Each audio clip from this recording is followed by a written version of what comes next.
Oh, what's up, everybody? Welcome. It's time for a little Orange Bloods Live here on Orange Bloods Live. We're talking Texas football coaches assistant press conference day. It's a lot of words to say that Steve Sarkisian let us talk today to right now. It's still ongoing to Texas assistant coaches over on the 40 acres. We'll talk about all the news and notes from the day today. I'm here. I'm supposed to be off today, but we basically sent everybody on staff to make sure that we were there. So give us a thumbs up. Comment in the comments section. Jump into the Specs chat. Chat it up. But we have got all hands on deck. Chad Hastings may join us during the show. He may not. Regardless, we've got it all set up. And if you got a super chat, send it my way. I will try to be on the lookout for that. But I've done this thing today where I've created like notes and things that I want to talk about, and I put them in the admin, but I can't look at that in the chat at the same time. So I'll do my best to keep an eye on the super chats when and if they show up. Test me, put them in there. Let's see what we'll do. Now, look, the way this thing kind of worked in the last hour or so, a little bit more than the last hour, they let the assistant coaches, the coordinators, they went Kwiatkowski, they went Kyle Flood. They went Jeff Banks. Right now, it's kind of a free-for-all with all of the other assistant coaches talking to the media. So we're going to kind of go through a lot of the notes, all football discussion. It will just all be football all day long. Mark Ruiz says, football is in the air. Yes, it is. Their first practice tomorrow, teams reporting, coaches are talking. They gave us the assistant coaches today for basically the only time all year. Yeah, Mark, we're pumped up. All right, so let's talk about some of the things that stood out to me. And I'll just kind of go in order. I'll be honest. There wasn't a major one thing that stood out to me from the coordinators. There kind of is. You know what? There is. I'll go with it, right? So, because we talked about this yesterday, right? If you watched the show yesterday, the subject of Ryan Nibblet came up. And it's a curious one because I thought when they moved him to defensive back in the spring that was the death of his Texas career. They moved him back to offense. And then Sarkisian has just been talking about Ryan Nibblet. And we talked about it yesterday, how at SEC Media Days, he mentioned Ryan Nibblet. And it was like, what's this Ryan Nibblet thing that he keeps doing, right? So we just noted it's an odd thing that a guy would be getting this much run when it seemed like he had one foot out the door, which is usually what it means when a guy makes a position change. That usually is like a death blow. So early on, Jeff Banks is talking to the media, and he just kind of throws this out there. He says, DeAndre Moore, Trey Wisner, and Ryan Nibblet will be the three primary kick returners. Now, I find that really interesting. One, that they would think that they would say that we're not to August yet, and I don't know. Like, I'd put Jonah Williams back there just to see what's up. Like, there's just, let's play around with it. But he pointed this out, and why that kind of sticks out to me, I suppose it's possible that DeAndre Moore might be the guy that is the starting return guy, but he also is the best opportunity they have to have a 100-catch guy on this team. And Trey Wisner's the starting tailback and a first-team All-SEC guy, according to the preseason. So I thought to myself, is Ryan Nibblet low-key a favorite to emerge as the starting kick returner? Maybe. Like, it's too early to say because I don't know. Maybe they'll put DeAndre Moore. Maybe they'd put Trey Wisner back there. But I don't know that I would want to risk DeAndre Moore as a kick returner. Would they even want to do that to Trey Wisner? When was the last time Texas had a starting running back as the kick returner?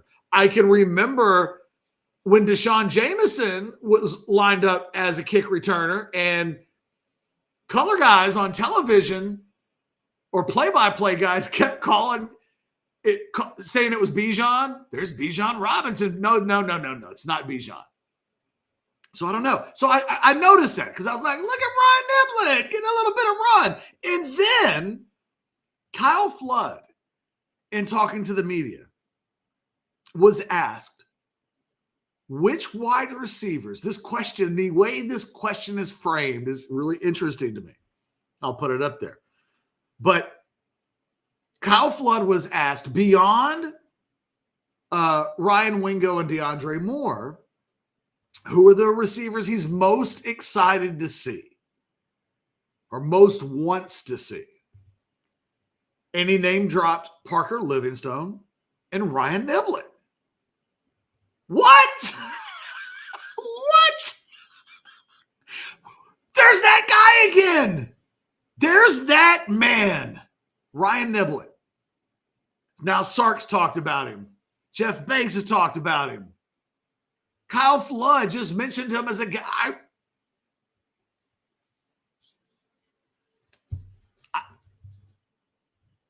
I don't know what to say other than Ryan Nibblet. You have my attention. And I mentioned this yesterday. I am rooting for Ryan Nibblet. Give me some Ryan Nibblet. No one rated him higher as a high school prospect than I did. So come on, baby. I have not sold my Ryan Nibblet stock, mainly because didn't nobody trying to buy it from me this spring. But I have it still. And away we go. Other notes from today. That was the thing that stood out to me the most. Again, not a day where there was an aha moment where, and maybe it'll still happen. I don't know. I have not seen it. I saw all of the stuff that the coordinator said. There were interesting football notes. For instance, Pete Kwiatkowski mentioned that Zena Yamuzala would be an impact player at the edge position this season. I have always thought that Zena is one of the more underrated guys from the Colin Simmons recruiting class because of Colin Simmons. That I kind of felt like if Zena just was so impressive. By the time he arrived in college, it was just like, oh my God, this guy's really a physical specimen. And as he gets ready to go into year two, interesting, Kwiatkowski not specifically asked about him. He specifically brought him up. Point noted. We talk a lot about Colton Vasek and about a lot of guys, Lance Jackson, guys that might get reps, will get reps beyond the Ethan Burke, Colin Simmons kind of rotation of edge guys. Okay, noted. Zena. Don't be shocked. I would not I believe that Zena Yamuzala might be the most underrated potential high-level talent in the program. So I just don't know how he gets on the field all the time with Colin Simmons in front of him. And it's a stacked position. In fact, it's so stacked, this needed to be mentioned by Pete Kwiatkowski. Justice Terry, he's a jack. We talked about this yesterday on the show. When we talk about five-star defensive tackle Justice Terry, one of the real interesting elements of his first season in Austin is that he's like 270 pounds. He's not physically ready to be an interior defensive lineman. You know, you might be able to get some pass rush stuff out of him inside, but really, he's not ready to be an interior defensive tackle. He is a jack. He will be getting reps at edge, and you throw him into the mix with some of the names that we're talking about. And it makes that competition at edge is but look, because we know Colin Simmons is going to be on the field a lot. But there's a bunch of other dudes that want to play too that are really, really talented and have really, really big recruiting credentials and have shown a lot of flash. When Colton Vasek is healthy, he shows flash. Ethan Burke, flash. Kwiatkowski is telling us that Zeno Yamuzalo, flash. Justice Terry, they're going to want to see him get on the field. Lance Jackson, same thing. That position is, and that is without Richard Wesley coming in the recruiting class. That's just at defensive end. That's just all the guys at defensive end. I lost count. Let me see if I can do this again. Simmons, duh. Ethan Burke, duh, right? Those are those two guys. But then behind them, forget about your starters. Let's just start the count over minus the starters. You've got Zena Yamuzalo, who Kwiatkowski mentioned today is going to play a lot. You've got Colton Vasek. If you can just stay on the field, stay healthy, young man. Find a way. Get some bionic shoulders, whatever you have to do. Justice Terry, throw him in the mix. That apparently is official. Kwiatkowski mentions that today. Lance Jackson, there's 4. Smith Arogbo was a 5-star by ESPN. I'd have to go back and look. Like one of the services rated him, might have even been on 3, which is now Rivals, and now the on 3 rankings are historically a dinosaur. I wonder what they're going to do. What will officially be the Rivals rankings historically, like 50 years from now, when they go back to 2024 and there's an on 3 rankings and a Rivals rankings? I wonder what are the on 3 rankings just dead forever? I don't know. I'm getting lost in my thought. But Arogbo would make 5.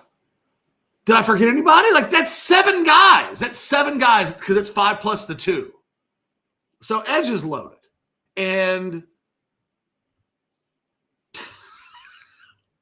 I can remember when it wasn't. So we are at a position now where, from a talent standpoint, the 7th best guy at Texas legitimately might be a starter at another high-level school. And it is what, when I first really got into the industry, it's what everybody knew about Florida State, that they were always just going to take tons of 5-star edge guys. David Warren was one of the first big-time recruits I ever covered. 5-star guy, Earl Campbell's cousin, right? Wasn't his nephew. I think it was his cousin. It wasn't like his brother Tim's son, I don't think. I can't remember. It was a long time ago. Forgive me. It really was. Class of 97. I had hair back then. As you can see. Actually, I'll take this down so that my official title of head bald guy in charge is on the screen. But we know that Georgia and Ohio State and Alabama, like that's Clemson. I think it's been the key to those schools' successes. And in addition to having really good quarterback play at the right time, they always have defensive linemen that are like this. Kwiatkowski also mentioned the defensive tackle position. I didn't put this in a little cryon pop up on the screen, but he basically talked about the defensive tackles like they were all the same. He mentioned Brevard. He mentioned Alex January. He mentioned Hero Canoe. It just sounds like that is a position they're going to try to attack with volume. Who the main guys are, and if that materializes in a real edge and volume of snaps, is a thing that remains to be seen. It didn't sound like it today. It sounded a whole lot like we're going to figure that out moving forward. Remains to be seen. Another thing, I thought this was interesting because we had this in the war room about a month ago. It was interesting to see Kwiatkowski talk about Malik Muhammad, Jalen Gilbo, Kobe Black, and Warren Roberson. I put a double Warren in there. His name being included caught me off guard so much. He mentioned all of them competing, all 4 guys competing for outside corner jobs. He also mentioned Cade Phillips's name. You know, part of why that's interesting is it's almost about who you don't mention there, right? So if he mentions that Muhammad, Gilbo, Black, and Warren Roberson are all competing at the cornerback spot, and he name drops Cade Phillips. Okay, well, that means he didn't mention Wardell Mack's name. He didn't mention Santana Wilson's name. He didn't mention Caleb Chester's name. Didn't mention Grayson Littleton's name. I know it doesn't sound like a big deal. It's early. A couple of those guys are true freshmen. The Wardell Mack Santana Wilson thing, though, I think is interesting because those two guys are boxed out at the moment, it would seem, by the other two guys. There's a two deep at corner, and Wardell Mack and Santana Wilson aren't in it. They're behind. Black and Roberson are both older players. And in the instance of Black, they're not. Black is in the same recruiting class, but he played last year, so he's a true sophomore. Those guys are redshirt freshmen. It's just something to keep an eye on. We talked about yesterday, one of the big themes of the show was one of the big stories for me is there will be guys in this camp that emerge. Zena Umuzalo is a perfect example that we will maybe get to the end of August and we'll know, like, okay, that guy is going to be a deal. Sophomore year, junior year, however long he stays, he matters. And there are going to be some other guys that when this is over with, if you have to ask the question, hey, anybody heard anything on this guy? If you have to ask that question, you have answered your question unknowingly so. It will be imperative for a guy like Wardell Mack who is a redshirt freshman, right? Not a true freshman, second season. He and Santana Wilson both are not going to want to go into the year 3 next year like, I don't know, it'd be cool if one of these days we can just get on the field and play. I'm just a little squirrel out here trying to get an acorn of playing time. Those guys got to do something next month. Wardell Mack and Santana Wilson, their names don't get mentioned today. They're not really competing for starting jobs. They've got young guys behind them making moves. Neither of those guys are going to probably be in the program if they don't start doing something. And I hate to say it like that, but it's 2025. We have to quit pretending like 20 plus of these dudes are not going to end up in the portal. And we can't pretend that this roster is so talented that it doesn't become problematic at some point where man, it is Darwinism at its finest. Survival of the fittest. Doesn't matter. It ain't show friends, it's show business. And there will be some guys that are super talented and they're fifth at their position. And there might be another guy who's second at his position is not as good at his position as the fifth, sixth, or seventh guy elsewhere, see defensive end. But like those are the breaks. I'm a huge Santana Wilson fan. I have a lot of stock in Santana Wilson. But I can't pretend that he's not getting ready to go into year 2. He has another guy in his recruiting class competing for a starting job. There are 3 other guys competing for starting jobs, and he and Wardell Mack are not in that territory right now. And look, you can do the same thing at safety. You know, you start looking at who's entering their second season. It's crappy to say, hey, if they're not making an impact by their second season, they're a bust. Those are not words I would ever use. I would just say, man, in 2025, if you're getting ready to go into year 2 and you're not making an impact, you're not scheduled to make an impact, and then year 2 ends and you have made no impact, those guys, I would just say like 2 out of 3, 3 out of 4 of those guys will transfer. And do guys like that stick around? There are times. I'll give you an example. Neto Umuzalo, Zena's older brother, is kind of an example of that.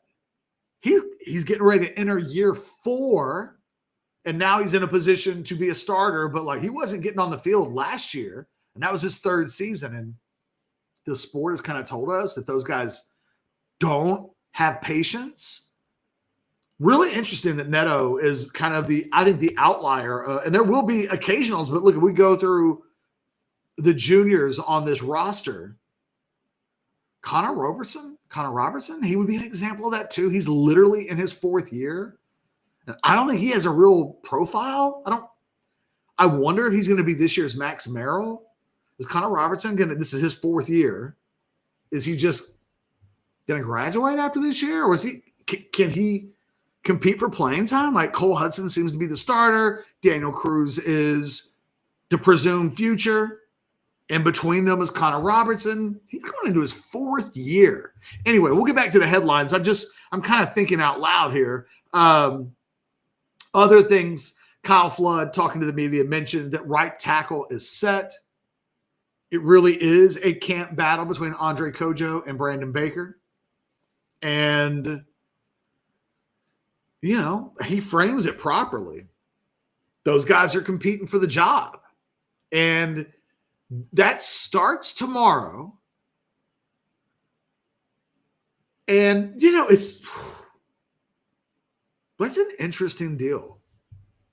You look at Kojo, and you're talking about a guy that's going into his 3rd season, redshirt sophomore, and then you're talking about Brandon Baker, who is a true sophomore.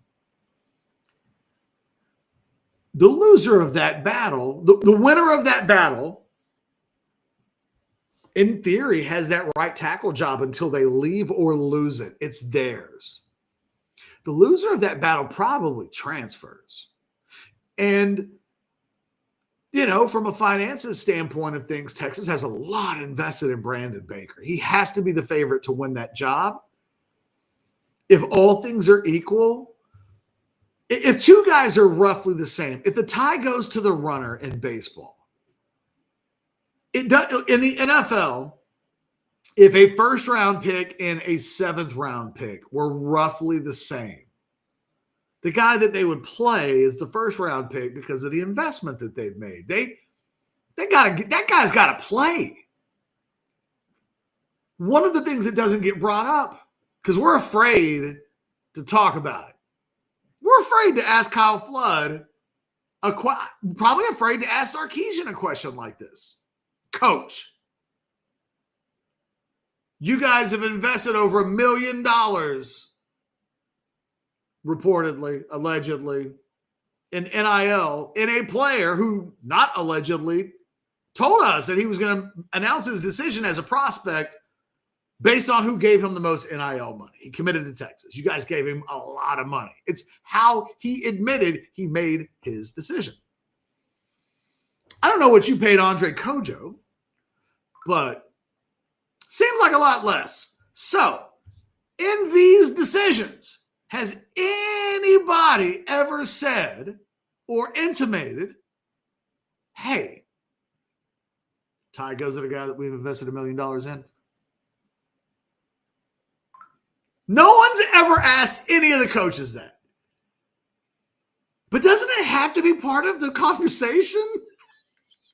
And I feel bad for Andre Kojo. That's not fair. That is not a meritocracy. Where at the end of this, they're like, okay, 15 practices. Let's say 10 of them are in pads. 3 scrimmages, something like that at the end of it. They're looking at the report cards for the fall. And Sarkisian's like,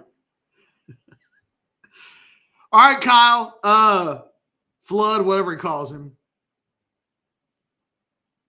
What did Kojo get as a score for the entire camp?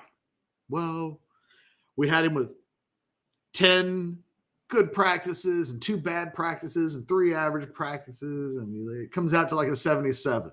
That's what Kojo had. Okay. How about Baker? I'm like, okay, well, Baker had like 9 good practices, couple of average practices, and he had a few more bad practices. In the end, he had a 75, and Kojo had a 77. So Kojo graded out in camp slightly higher than Brandon Baker. If I'm Brandon Harris, I'm in the back of the room, and I'm like, 7 figures. Did somebody say that? Did somebody say that? What was that? I I think that was Brandon in the back reminding us that one of the players in this conversation cost 7 figures. That FYI, somebody wrote that check. And if they have a vote, if they could have a vote in this conversation, they'd like to see that guy that got 7 figures get on the field. It feels like we're a long way from that question being asked, but isn't that a reality? If any NFL coach has 2 rookies competing for playing time, and one is a first or second round pick and the other guy's a walk-on free agent, that is part of the conversation. Hey, are you really going to play this rookie free agent who is making the league minimum? Are you giving him your first round draft picks playing snaps? Does the owner know about this? It is really a fascinating element of college football. And we're not really ready to have a conversation like that, but we can, I hope. But it is it is a reality of the sport that's new, that I think's part of the deal. Because when I look at the guys on the depth chart and they're not on the field playing, then I know they're getting paid. Brandon Baker's like a good example. Like, he's going into next year. If he doesn't play, he will be the poster child for made a lot of money and didn't get on the field. And just like we talk about NFL teams have busts at draft picks, and it stings. When you miss on a first-round draft pick, people keep score of that stuff. When they miss on a 4th rounder, it stings. They don't really talk about that. Like, it's, 4th rounders are going to come with some high missability rates anyway. First rounders you're supposed to get right. And if you miss on a first rounder, it's what we haven't seen a whole lot of at Texas so far is guys they paid a lot of money to that didn't play. I've talked about this. One of the things that has elevated Sark's program in like rapid fashion is that they brought in their super blue chips, high 4 stars, 5-star recruits, for those of you that are hearing that term for the first time. And those guys are like getting on the field and playing, which they haven't had their transfer rate is like 5%, 4%. It's really low. In fact, the guy that of their super blue chips in the last 3 years that you would look at and go, who's the guy most likely to leave the next time there's a transfer portal that opens up? It would be Ryan Nibblet, ranked as a super blue chip by Rivals. And the guy that you go, I don't know where he is on the depth chart. Is he going to be okay if he's a modified Keelan Robinson type? Because it was kind of surprising that Keelan was okay with that. And it worked out for him. And maybe that's what Ryan Nibblet will hear. But Ryan Nibblet, mentioned by the special teams coordinator, mentioned by the offensive coordinator, although we know Sarkisian. But Sarkisian's the head coach and the offensive coordinator. So mentioned by 2 coordinators. Just a lot of people have mentioned Ryan Nibblet. I think that's really interesting. Real quick, let me scroll through. Chris Bennett asks, have I eaten an enchilada yet? Chris, I haven't, but it does cross my mind. I was at I don't know, we were at like Los Cucos or something like that. I don't know. We were somewhere in Katy last week because we went to the Typhoon water park in Katy. And let me tell you, it's a thing when you're the oldest guy in the pool. Kids are like, go into the wave pool, Dad. I go into the wave pool. And you're like looking around. There was a Justin Bieber song that was playing, and the whole goddamn pool was singing the song. And I didn't even know it was a Justin Bieber song. My 11-year-old was like, that's a Justin Bieber song. Everybody was singing it, and I just like looked around. And I was like, where are all there are no other parents in here. Why am I the old guy? And the kids wanted me to be in there. But anyway, I have not. I have not. It crossed my mind. We were at a place. It was like 10 o'clock. Hadn't had dinner yet. My wife walked us in there literally 5 minutes before they closed. She didn't give a damn. She went full on Karen. And serve us. It says 10 o'clock on the doors. And I almost ordered the enchiladas just because YOLO, right? But it didn't happen. I'm hanging out.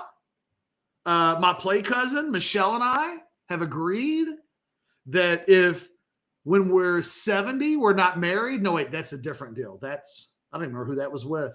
I'm married. I don't know. Remember that day? It's like if you're not married by the time you turn 30. So my best friend's wedding.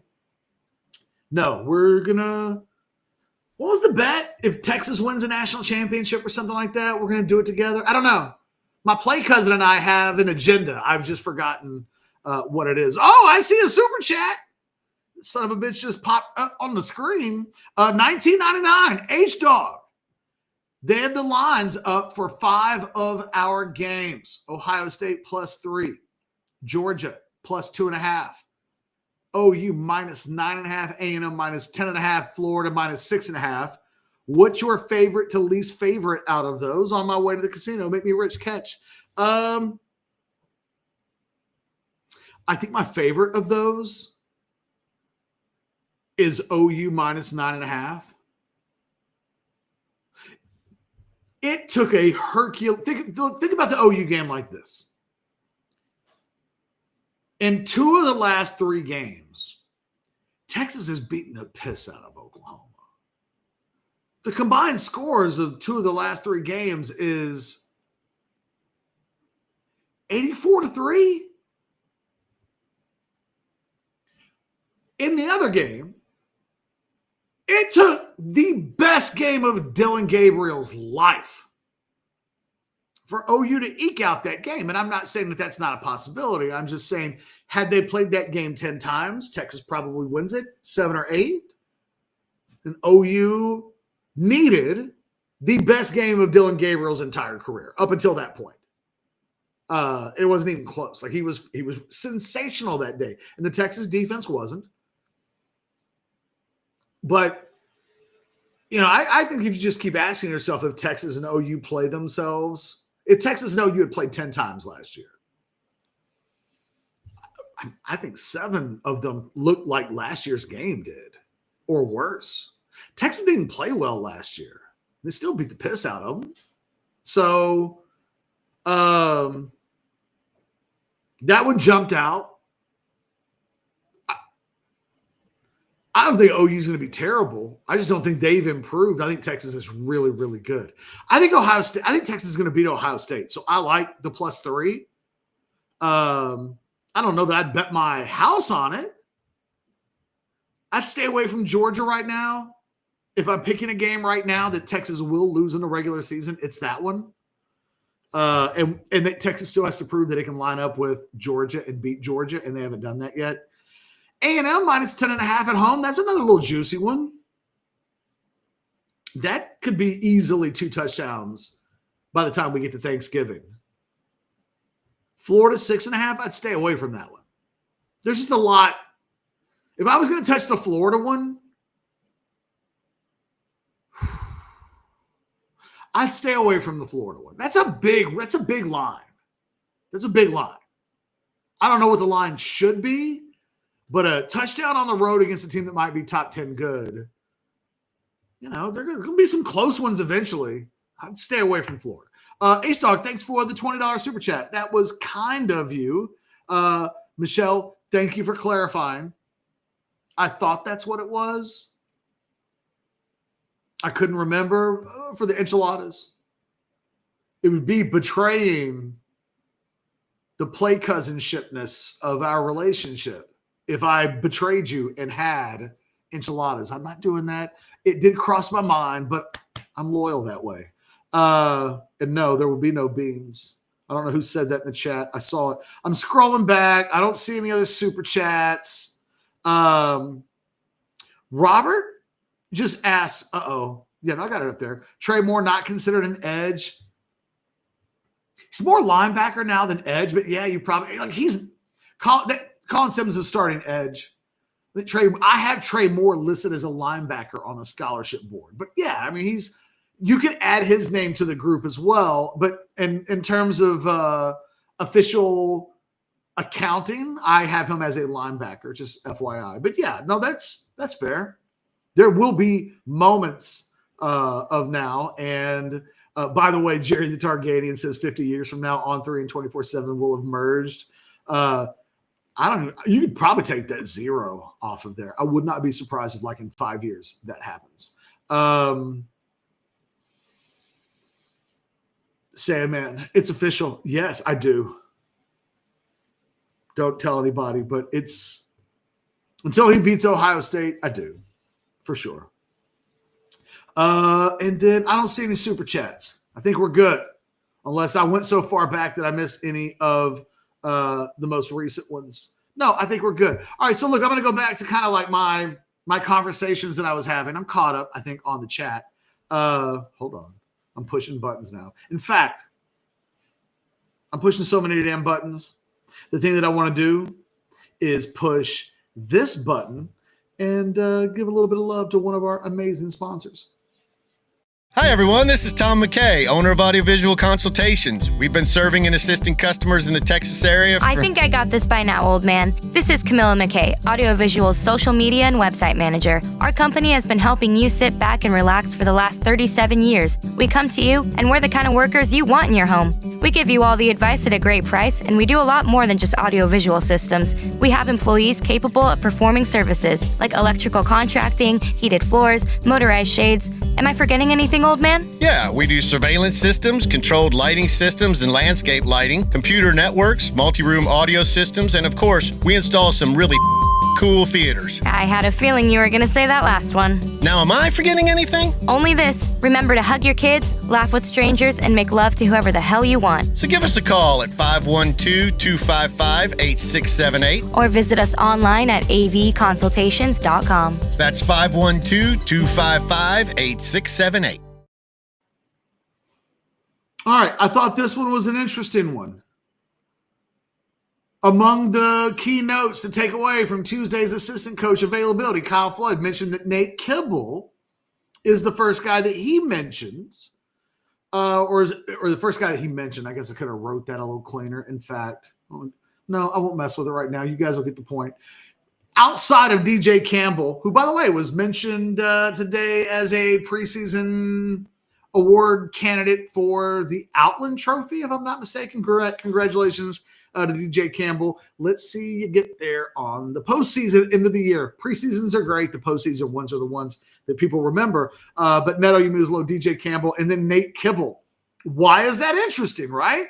Well, it's kind of the same conversation that I was having about some of the other positions, which if we look at that offensive line, Nate Kibble is a redshirt freshman. He's a guard. Connor Stroh's a year older and is behind him. Not good, Bob. If you're Connor Stroh, like that can't happen. And we look at the interior linemen in the program. DJ Campbell's a senior. Now Umuzlo is a redshirt junior. Connor Stroh is a redshirt sophomore.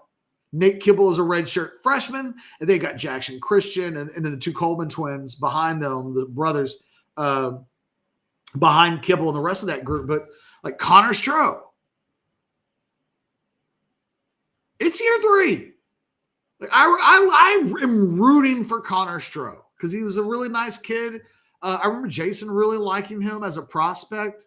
Easy guy to root for, but like, yo, you can't let Nate Kibble pass you. And because once you let one guy pass you, it gets easier for a second guy to pass you. And it gets easier for the coaches to be okay with the concept of the first time Nate Kibble passes Connor Stroh, at whatever point that would have been, let's say during the spring. The coaches will have known, they'll have talked about it. Hey, what will it mean if Nate starts playing ahead of Connor? Well, what do you mean? You know what I mean? Will that make Connor leave? Like, that's a conversation they've got to have. It's one of the reasons why when the coaches say names at press conferences, it is interesting to who they don't mention because they know if they don't mention some guys that they should and they forget, they will get called out on it. If Kwiatkowski had forgot to mention, right? Kwiatkowski mentions that Gilbo, Muhammad, Black, and Robertson are competing at the starting corner job. Had he forgotten Kobe Black's name and Kwiatkowski just been like, oh, yeah, no, like we're going to go in tomorrow and the guys battling out for a starting job will be Malik Muhammad, Jalen Gilbo, Warren Robertson. And then if he just moved on, if that's been all he said, Kobe Black would have heard about that within 15 minutes. Oh, he left Kobe Black's name out. What does it mean? It's on Orange Bloods. It's on Inside Texas. It's on 24/7. It's on all of the socials. Kobe Black didn't get his name mentioned. Catch, you guys mentioned in the war room that Kobe Black was like competing for starting snaps. Kwiatkowski didn't even mention him today. You guys need better sources. Like, it would have been a thing. You know what would have happened? Somebody would have called one of us, Anwar, myself, Sukamel, somebody on the staff. And they'd have been like, hey, man, can you – PK forgot to mention Kobe Black. And it's a thing. Like Kobe Black's parents called. Like this is what happens behind the scenes. So – when guys don't get mentioned, the coaches know. It's one of the reasons, we joked about Steve Sarkisian going to SEC Media Days last year and saying that he thought they had 8 guys that were in the wide receiver rotation or starting level guys. I forget the exact prism or context of the comments, but we were all like, well, who the hell are the 8 he's talking about? And they didn't play 8 last year. And like we did it at wide receiver, right? When Kyle Flood says the receivers I'm most wanting to see outside of DeAndre Moore and Ryan Wingo, and he says Ryan Nibblet and Parker Livingstone. Well, you know whose name he didn't mention? Aaron Butler. Aaron Butler's a redshirt freshman. Same classification as Parker Livingstone. I promise you, Aaron Butler will know my name didn't get called out. Emmett Mosley will have heard his name wasn't called out today. So that's just how it works. These guys hear about these things. Like, if they're not paying attention, they got friends or family members who are. I can't say how many guys of my lifetime in my career, especially when I was younger, and this was in the early days of the internet, be like, oh, my mom read some shit today. My mom heard. I've had so many players tell me that they've had their parents call them because they read on Orange Bloods or they read on the internet that they heard someone was going to transfer. So trust me, all of these guys showed up today knowing if I leave anybody out, I'm going to have to deal with it. So,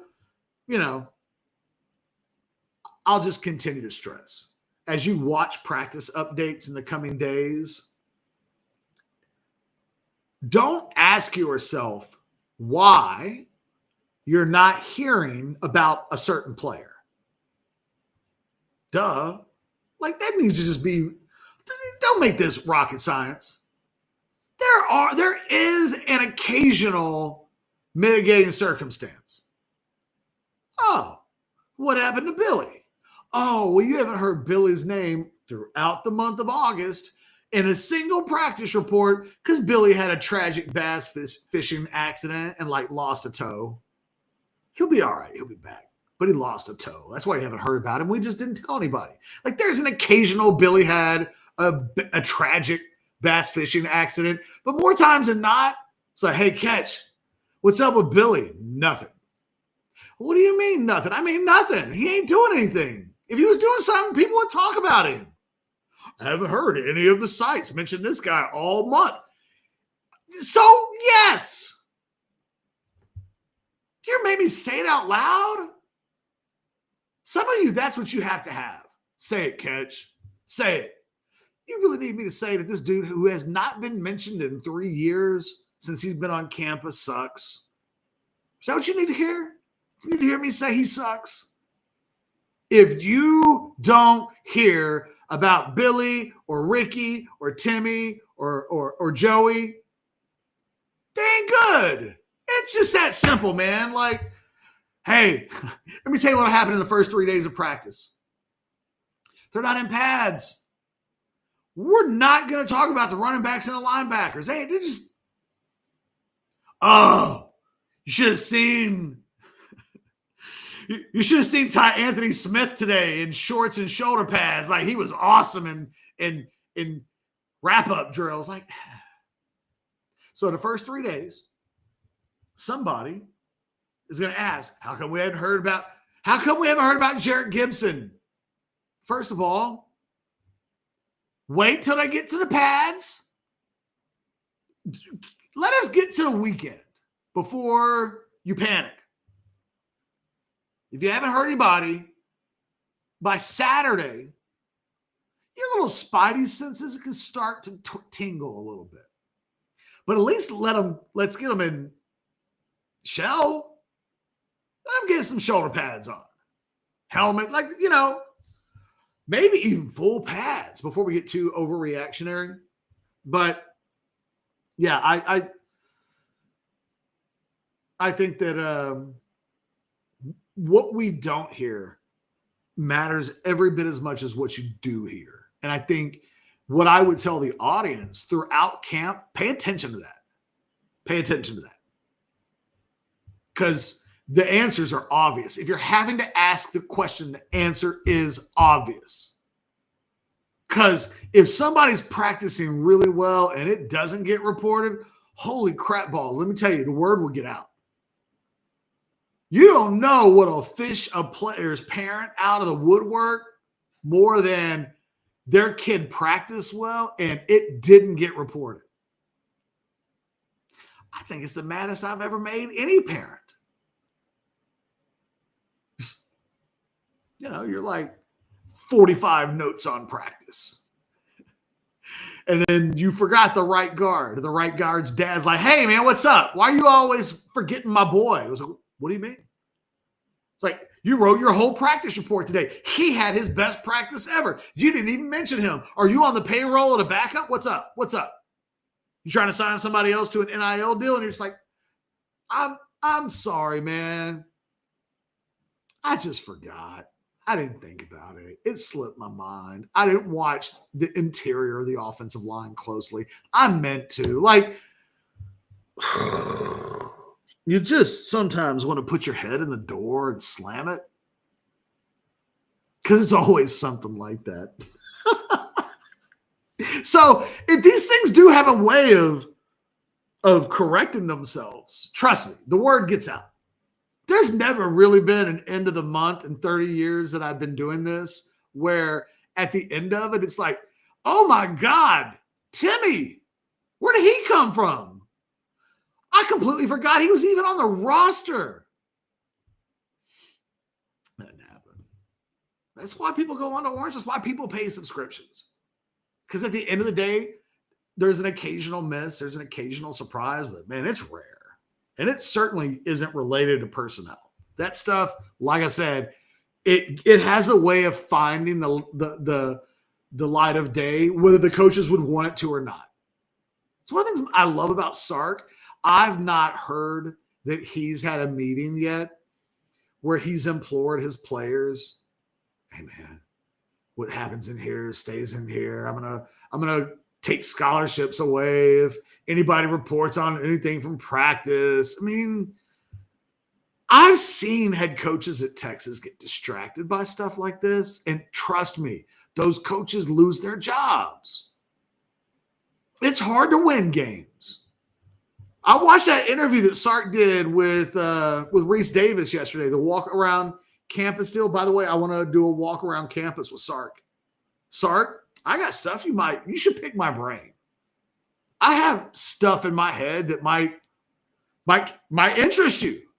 Or I could be quiet. And if anybody wants to do a walk with me around campus, Michelle, Chris Bennett, Sandman, y'all want to walk? I'll walk with you guys too. Like, let me know.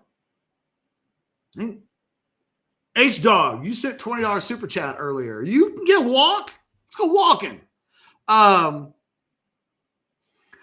completely forgot whatever the hell it was that I was going to say.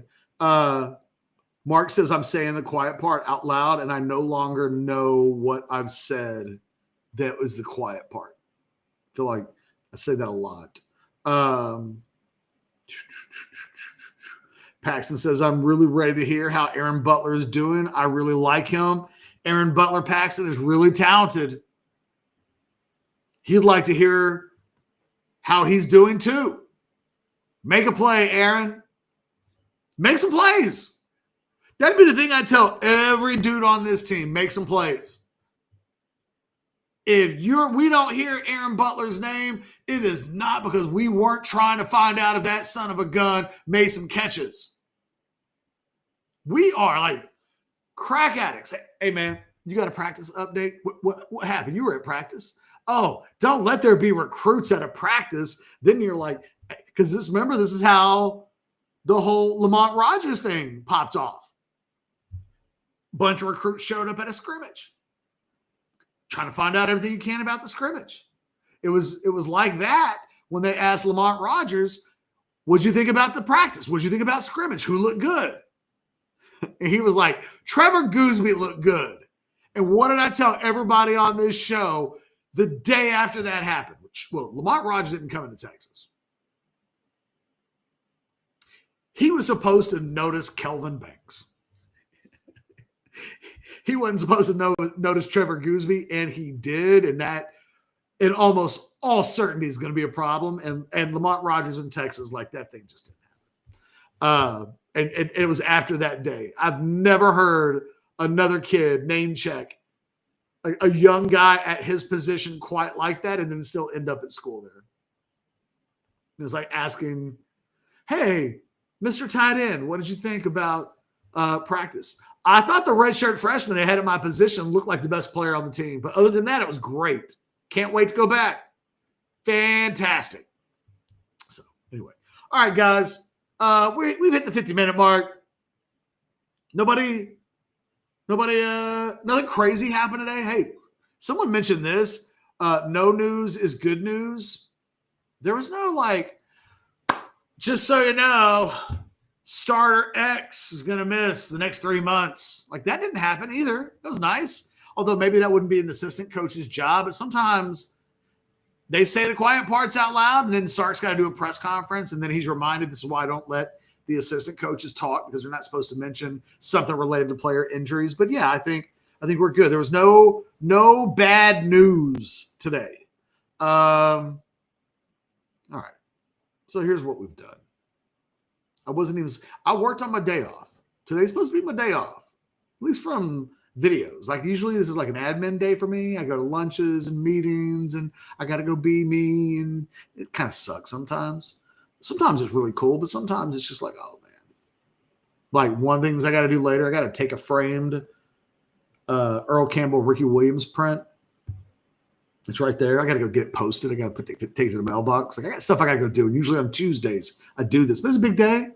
Big day. Coaches are speaking. I told Chad, man, go make sure we got enough people hands on deck that we don't miss anything any of the assistant coaches say. Because Alex is like, what if Alan Clark talks? And I was like, oh man, you're right. We got to have enough hands on deck.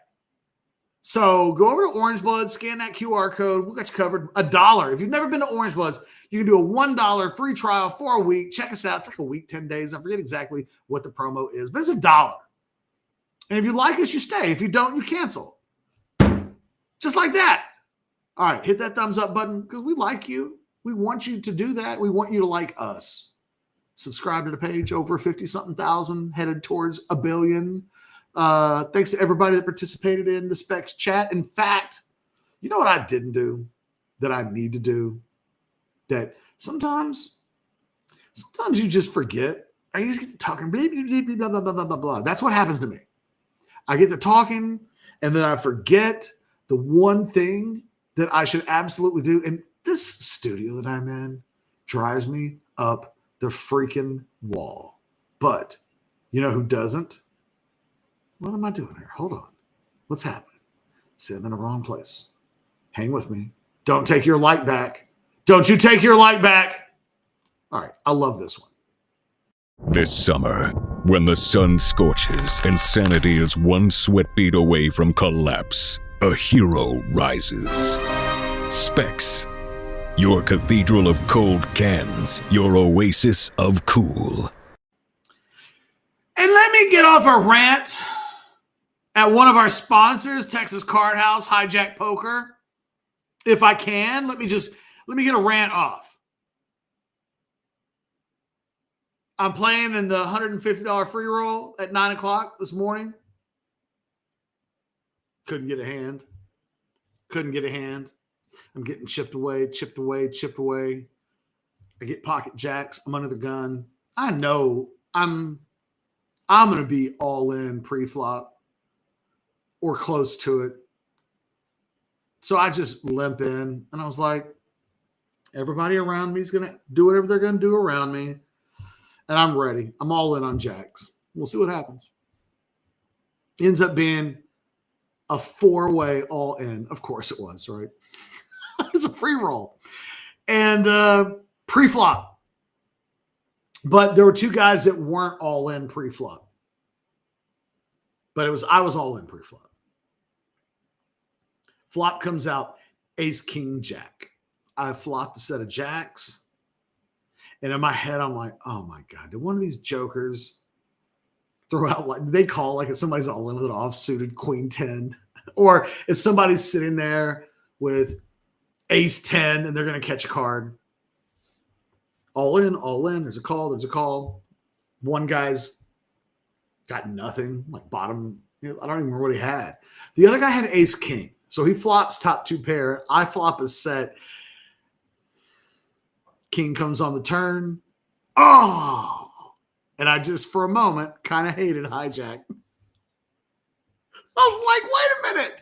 Didn't know. I did not just get out full housed. I did. So, hey, if you ever want to know, does they use the product? Do they believe in what they're selling? If you don't think I was on hijack poker after listening to that story, then I am the best liar in the world, because that's the kind of pain that you can only omit from one's pores after a bad beat. It wasn't the worst beat of all time, but like I was ahead until I wasn't.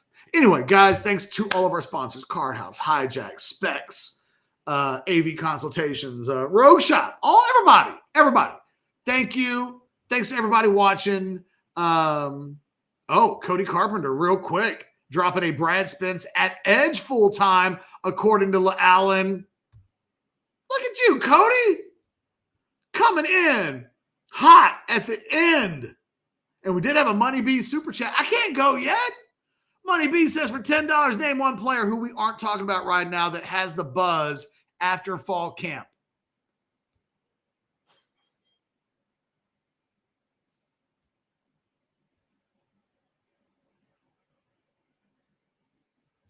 I'll go. And say, man, I didn't flop a pair. I flopped a set. And I was already all in pre-flop. My chip stack was low. It was time.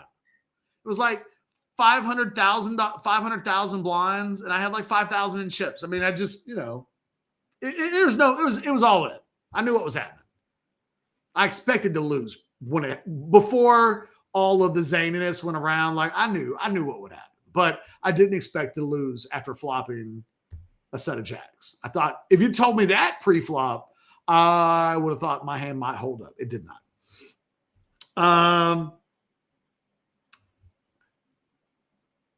Money B, I don't know that. Let me go back to Money B's question. Can I go by position? Can I give you more? Because I've got candidates.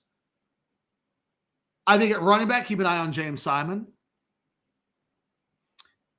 He's the highest rated freshman running back in the country. Cody, confirm this for me. I think James Simon has the highest running back rating among true freshmen in the new college football EA Sports game.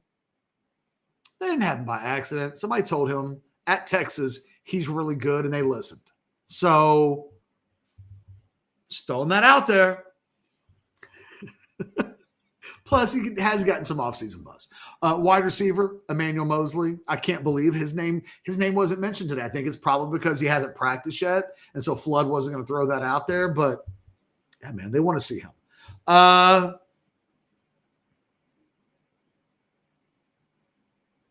Tight end, Jordan Washington. I mean, we're talking about him, surely. But he's not going to be a starter. That dude's 260 now. He came in looking like a wide receiver. He's a big boy, and he can end up being a hell of a backup tight end option that we're not going to spend any time talking about, really. But he's an interesting guy for me. He's kind of, in 1 year, done the Trevor Gooseby body transformation in a way at the wide receiver or the tight end position that Gooseby did at the tackle position. So just something like that. Defensive tackle. Man, I'm going to say Travis Shaw. That dude's a senior.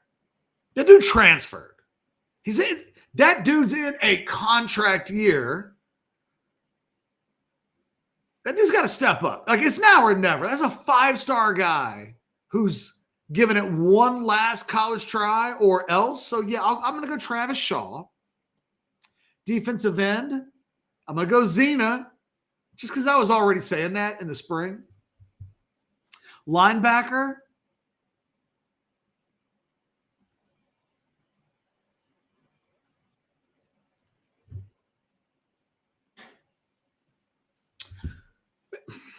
I don't know. Maybe there's not one. Bo Barnes, but he's kind of talked about. But maybe. And DB. Tell you what, keep an eye on Warren Robertson. He got name dropped by Kwiatkowski today, competing for the starting corner job. No one ever talks about him. I don't think he's going to win a job. But, Kwiatkowski doesn't have to mention his name. I think they think that guy's eventually going to get on the field and just hasn't. I think if you were going to say, is there a guy that you would ask the defensive coaches about? He's a little bit of a veteran, hasn't gotten on the field yet, that they think is really good, that nobody ever talks about. And I think Roberson would be the guy. I think they'd go, anywhere else, that guy would play a lot. And he's just been behind better players, but we think he's really good. He's a third-year sophomore. Keep an eye on Roberson. There's always people behind the scenes that stand on the table for that guy, even though we haven't yet seen it, Money B. And, all right. By the way, Cody, thanks for clarifying this. Third highest behind Davidson and Harlem Berry, but only 2 overall points lower, which is highest freshman on the Texas roster again, James Simon in the new EA Sports college football game. So like I said, you hear things and we know they're loaded at the running back. I mean, literally, Trey Wisner, first team all SEC running back. We know that Baxter's a guy they want to get on the field. We know that they want to see all the running backs. They're all back. They all want to play. Jarrett Gibson. I'm just saying. Sometimes you got to look for the signs. Someone sent me a Simon gift card in the mail. No, just kidding. It was a bad joke. Actually, I'm not even kidding. Pretend that didn't happen. Just if I could have Superman go backwards with the planet, I'd just go back far enough, 10 minutes, like 5 minutes, 2 minutes, Superman. You just got to go around the planet 3 times. But can I not say that out loud? Yeah, Roberson would be my guy. And yet watch him not play at all this year, because that's the way these things work at programs like this, where in order to get on the field, you got to legitimately be like, if you're not a first or second day NFL guy, it's hard getting on the campus. It's hard getting on the field at this school until the games are over. That's the bar. That is always the thing that I would say about all of these guys, man. It's like, do these guys suck, or are they not good enough to get on the field at Texas, Ohio State, Georgia, and Alabama? Because I can point to dudes who've left Texas. That's it. Offensive lineman at SMU. The redheaded kid? Oh, what's his name? Who have I forgotten? What is his name? There was the offensive lineman that couldn't get on the 2 deep at Texas, but he went to SMU and he's an all-conference guy right now. And I've forgotten his name. Don't ask me how. But like I just got a lot of names in my head. I feel like I remember the ones that matter. And I mostly remember the ones that don't. But like it pains me. Why is it's pissing me off now? Someone say it in the chat for me before I go. Logan Parr. Thank you, Money B. It was pissing me off. Because like on the tip of my tongue.